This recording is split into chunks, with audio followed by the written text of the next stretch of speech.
This day has been a long time coming. My enemy is helpless within my grasp, and soon I shall avenge my father, my family, my clan. Yet, a part of me wonders what will come after. I've sought this for so long, it has become all that I am. Will I be an empty shell once this is done? These thoughts will not stop me. Rurik will pay for what he has done, and I shall have my vengeance.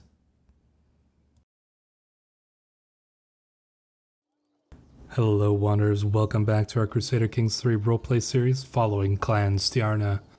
And as you will no doubt remember from the last episode, things seemed to be turning against Styrkar. Even the gods themselves seemed to have put him from their favor, and yet, in the final hour, good word was had as our agents returned from Novgorod with a guest in tow. A guest who now languishes in our dungeons, King Rurik. Our enemy, the man responsible for our father's death, is now within our custody.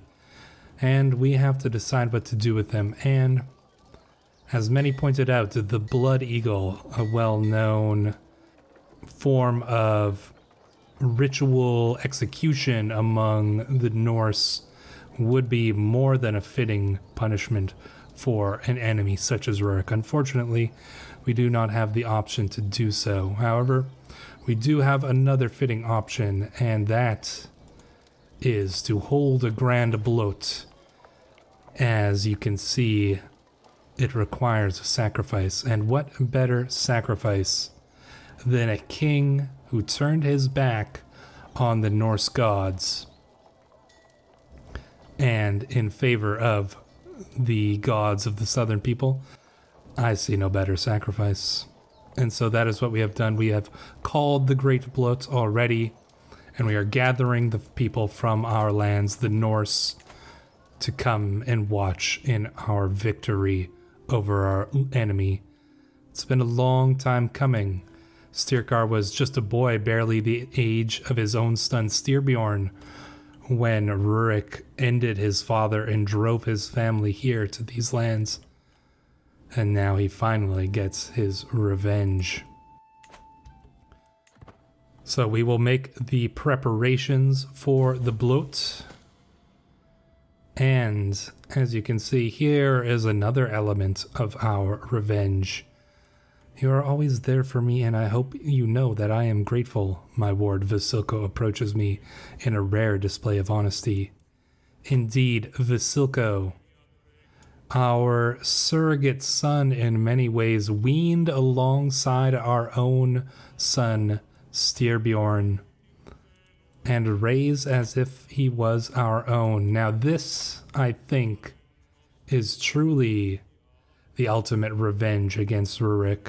Now, some of you have suggested that perhaps this young child could be sacrificed alongside his father, but I think that is too simple a punishment. No, we have greater and more grander plans in mind here, and I think that you will appreciate them. So, this boy has been raised alongside our son, and that is what it means to be a guardian. He treats us more as a father than the father he does not know. So preparations are underway for the bloat. Rurik wishes to. He offers us all the gold in his kingdom for his freedom. But no, he will not have your freedom. At first I thought the simple footman a fool for stepping onto the training field. Although Diary seemed no threat at first, it quickly became clear that I would be unable to stop his wild and vicious strikes from hurting me. Disarming him suddenly became a matter of life and death. I tried not to show my relief when his sword finally hit the ground. Could use more people like you. I think we will strike him down where he stands. Perhaps he was an assassin sent by Rurik. We cannot trust a man who attempted to kill us in such a training bloat. Or bout, I should say, but a bloat indeed, as the bloat is both a grand and a small affair. This one shall be grand, though. By tradition, they also include both human and animal sacrifice. Well, this one, in this case, tradition certainly matters. The gods shall taste human blood, and that blood shall belong to our enemy Rurik. Shall designate him as our chief sacrifice. And we shall very soon have our ultimate revenge against our enemy. The anticipation builds within Styrkar as he considers how long this has been, how long he has held this vengeance within his heart, and soon it is to be fulfilled. That would be a very interesting feeling, I'm sure. All I'm saying, King Styrkar, is that skis are fun even without hunting. It shouldn't be so unusual to ski for the joy of it, not just the utility. Drones and Yamo at dinner. Should give it a try right now, while the snow is thick and fresh. Just like we did with our good friend Frothy. And, you know, I think that we shall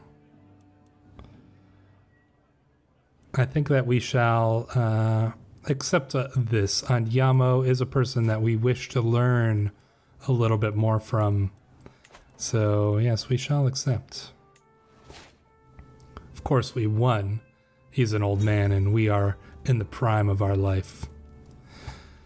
And now the grand bloat is to be held. The temple is filled to bursting with happy, cheering Asatrons, all roaring as Rurik is dragged up the altar, the first of several more prisoners and beasts. And I want you to imagine this, and here is where our ultimate vengeance comes in. Yes, we are bringing Rurik up in front of this roaring crowd to be sacrificed to the Norse gods, but as he looks upon King Styrkar's table, what does he see? Styrkar there himself, watching this all unfold, the look on his face unreadable, and beside him his young son Styrkar, watching perhaps with curiosity and perhaps a little terror as well for a young man such as this. But who is on Styrkar's other side? Well, it is none other than Vasilko, who looks upon this man being dragged up the altar with no recognition in his eyes, and yet Rurik, upon seeing this young brown-haired man who he would no doubt recognize as looking very much like his other son, Helgi. And I think in that moment, Rurik realizes what had happened when the raiders came, led by the white-haired warrior, sacked Novgorod and took his newborn child from the castle. He had no doubt thought him dead, and yet here he is beside Styrkar.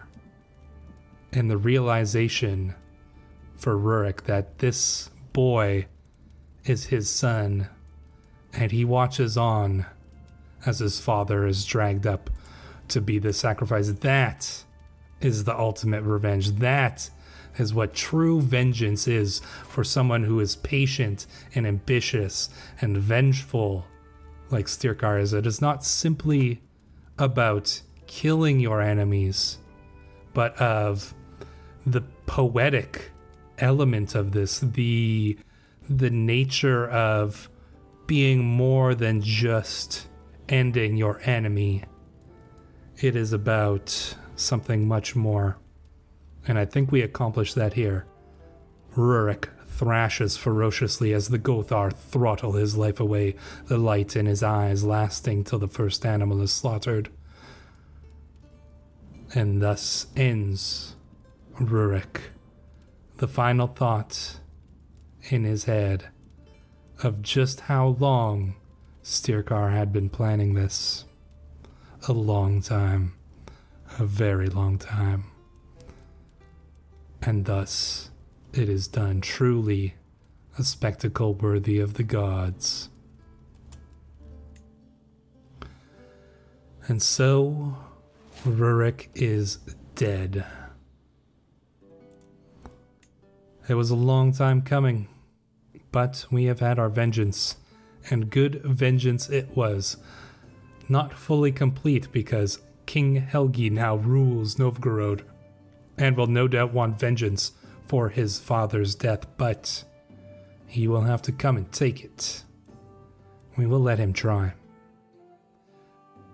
But that shall not be the end of things. No, I think as King Styrkar sits in the hall after this grand bloat, blood still upon the trees and the peasants celebrating this great and glorious ceremony, Stjarna sits alone and wonders to himself what more there is after this.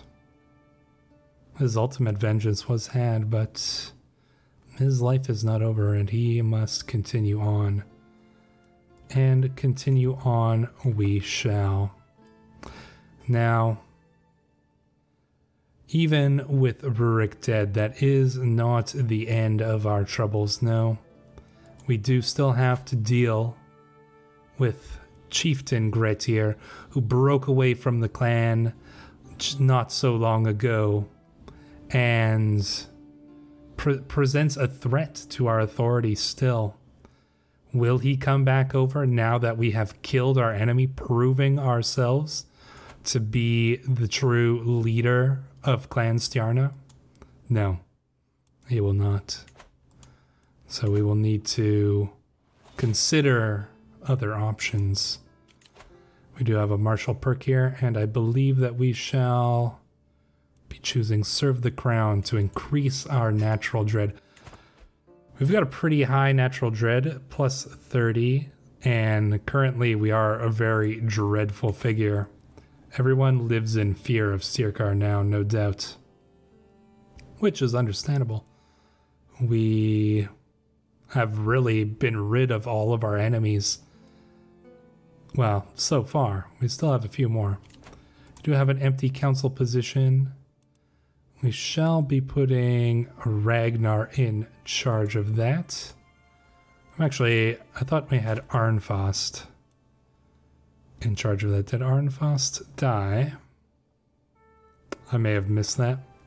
He's not in our courts anymore, so we will need to look towards getting some more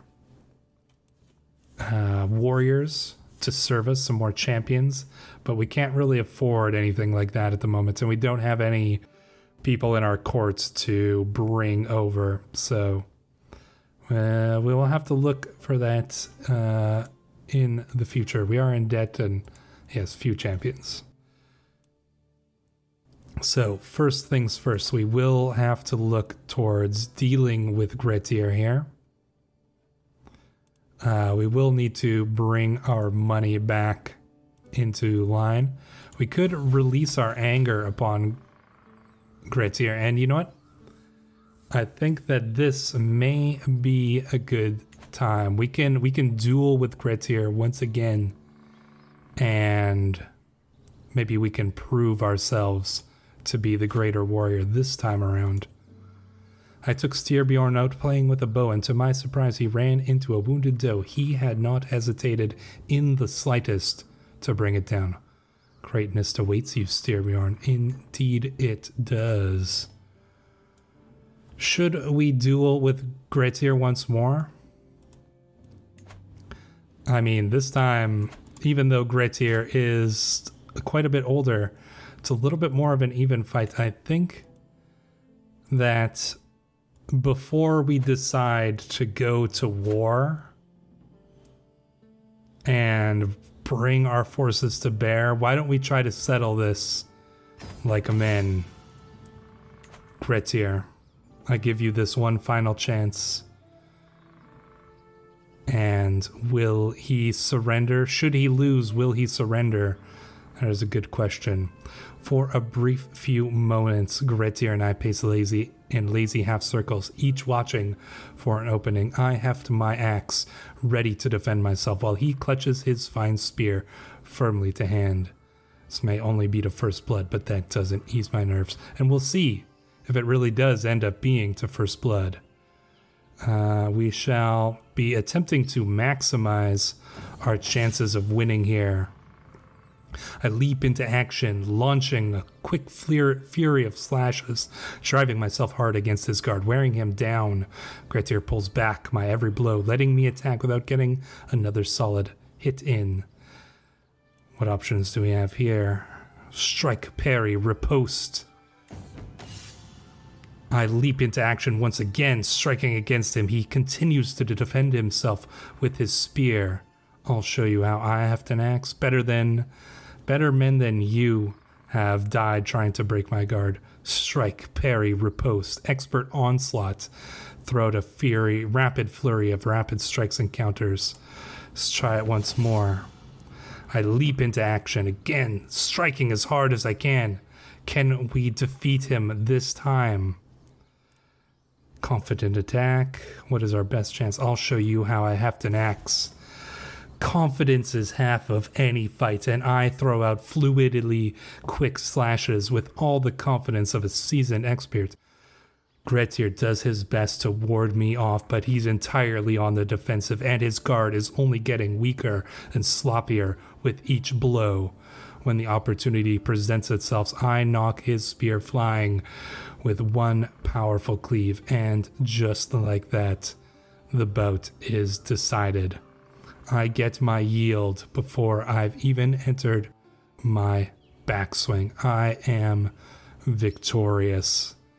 And in the rematch against Grettir, Styrkar, this time, is the winner. And yet, will Grettir hold to his word? Will he join the clan once again?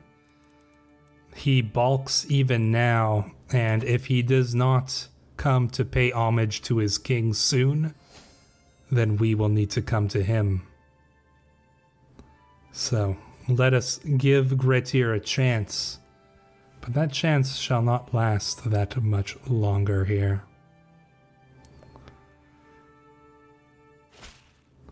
Greetings, my liege. I would be delighted if your son and heir Styrbjorn could visit my court in Kevrola to meet his peers. I'm inviting everyone of note, which unfortunately includes him. Oh, okay. Didn't need to be insulting their young Jarl Magnus, son of our good friend Frothi. Here's Arnfast. I'm not sure why we don't have him available to be our marshal, but of course our son can come and visit Kevrola. Perhaps he can make friends while he is there. We shall see. While we wait for Grettir's response, will he pay homage or will his pride be too much? We will prepare our own armies in anticipation that he may not come back over easily. I took Vasilka out playing with a bow, and to my surprise he ran into a wounded doe. He later lashed out at me, thinking I had staged the whole encounter as some kind of a test. Yes, it was certainly a test. Then show me that you could have felled the animal yourself. You know what? I think, yeah, show us, Vasilka. Prove yourself a man. We will raise him to be a strong warrior as well. And let us see, our son has returned from his meeting with Jarl Magnus, and it looks like he made a new friend, actually. Funny that Styrkar and Frothi were friends, and now Magnus and Styrbjorn are friends. It seems like it goes through generations here. And we send a messenger to Grettir, telling him that he has but one more chance to Come to his king. Pay homage, bow down before Styrkar. Accept him as the legitimate ruler of Clan Stjarna. But the messenger never returns. Well, we shall deal with Grettir soon enough. Colorful talent. I find my ward Vasilko sitting on the floor, surrounded by spilled paints and pieces of canvas for the third time this month. Courtiers whisper about him being an artistic genius in the making, but servants complain about scrubbing the floors free of paint in the wake of his inspirations. You know what? I think that, you know what?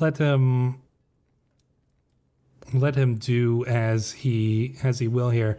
Servants are meant for cleaning, and that is how it is. And you know, poetry and art is something respected in Norse culture. So I don't think that we will put a stop to this. Perhaps he will one day create a great mural for us for his newfound family, Clan Stjarna. Shall see. We shall see indeed. Along with their strange goods, merchants bring tall tales from distant lands, unverifiable, full of wonder. A group of Vepsian peddlers purport to brought Ethiopian objects from the faraway court of a great ruler, Negestil Neod of Abyssinia. Well, unfortunately, we do not have the coin to pay for such things, and, well, it seems as though Grettir does need to pay for his continued refusal to accept us as the rightful lord of this land. We shall take these counties back one way or another, raise our armies, and I shall be leading them myself. If Grettir wishes to challenge us, so be it. I will fight him in battle just as I fought him in that duel. And he will no doubt pay for his continued reluctance. Shall call in our ally, because that is what allies are for. We might as well get the most out of this diplomatic alliance that we have formed here. And Grettir even has to do battle here with raiders that are in his county. Well, let us strike hard and fast against them. The Chudians come to join us. What is this? The Ballad of the Garlic King. There's a story in our little town of a king with a garlic crown. To battle the heathens, he rode on a donkey, but his success was against a small monkey. That was a terrible poem. Terrible, terrible, terrible poem. This cursed ballad has become very popular among wandering minstrels and plebs alike. Way too popular for my taste since I found out a disturbing amount of similarities between myself and its protagonist, but hearing it shamelessly sung at my own fest by my guest Irv is going too far. Oh boy. Mocking the king to his face? Do you find it funny? This is unacceptable. Could imprison her. You know, I think that we shall we shall imprison her for daring to mock the king to his face. Oh, looks like they're gonna try to get away on their longships. Will they be fast enough?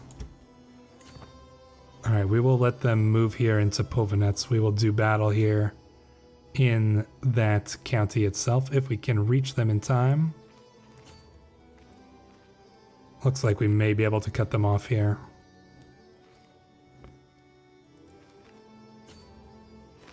He moves quickly, able to get his forces down and through the forest faster than I would like. Oh, but we might be able to catch him in our allies' county here.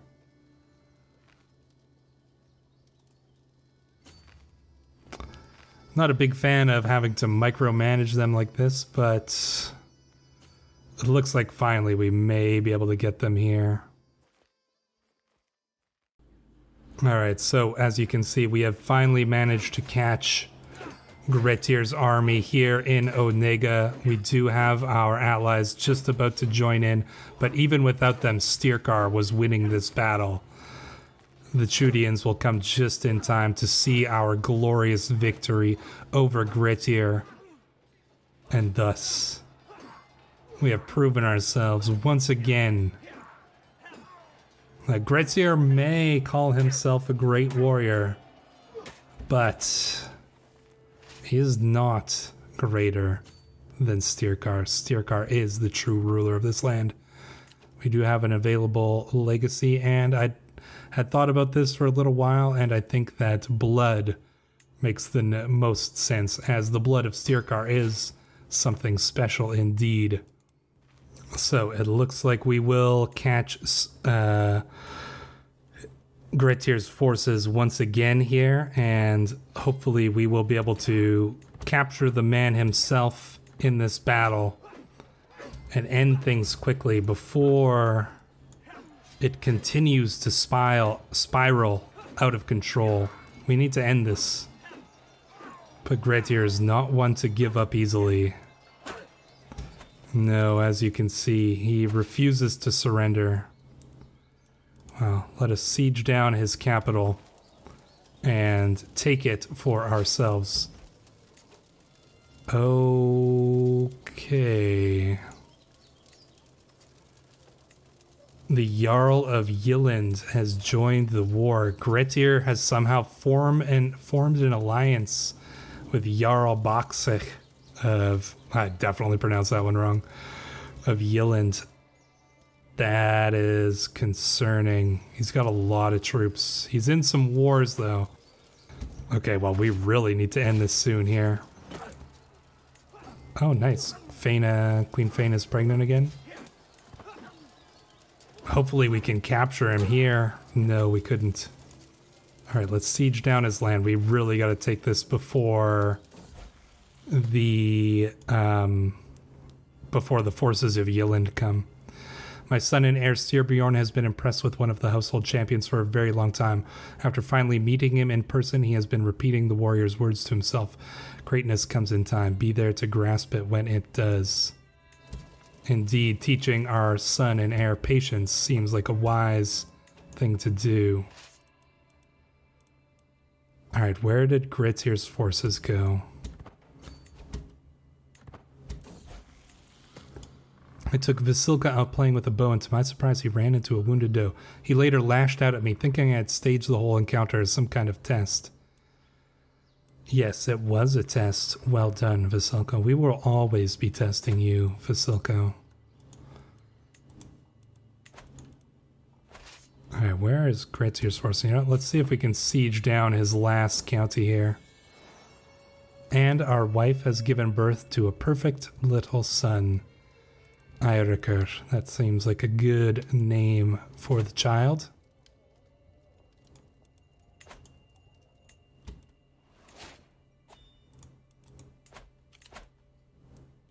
And I think that we shall be taking the Never Back Down perk here. Oh, there's Gretir's forces. Looks like we're getting them once more. Nice, well done by the Chudian army there. And we will quickly siege down this last county. There we go. And with that, before the forces of Yilland can arrive to ruin our day, we end the war. Gretir shall enforce demands. These lands belong to us. You are nothing, Gretir. Go into exile and do not return. I do not wish to see you again, and if I do, you will meet a fate much like our enemy Rurik. And thus, that war is done. We can raise a runestone to our great victory. We shall speak of this conquest, of how we took control of the clan for ourselves. Shall raise this in Onega. And so it is done. And yet, there is but one more enemy here. An enemy that we shall have to deal with sooner rather than later. Karelia. They must pay for what they have done. But that will be for the next episode. If you guys enjoyed this one, do let me know what you guys think will happen in the next episode, what should happen in the next episode. If you enjoyed it, feel free to like and subscribe to the channel. More on this and in the Drengo playthrough coming out soon. Until the next time, I have been Stray. You have all been absolutely wonderful, and we will see you in the next episode.